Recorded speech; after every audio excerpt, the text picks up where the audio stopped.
Imagine waking up one day and realizing your home no longer fits your lifestyle. Not because it's too small, but because it's too much.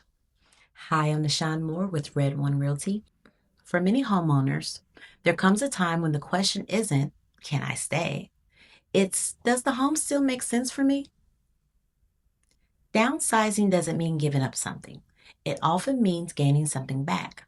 More freedom, less maintenance, lower monthly expenses, and more time to enjoy what matters most. For some, it's because the kids have moved out. For others, it's about avoiding stairs, being closer to family, or simply wanting a home that better fits their current lifestyle. The good news is, downsizing doesn't mean settling. It means making a thoughtful decision about what's next. Before you decide, ask yourself, does this home still support the life I want to live? Or am I spending more time taking care of the house than enjoying it?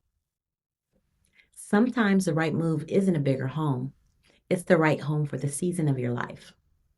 Every move starts with a plan. If you're wondering whether downsizing is the right next step, I'd be happy to help you explore your options. I'm Nahshon Moore, leading with excellence to exceed expectations.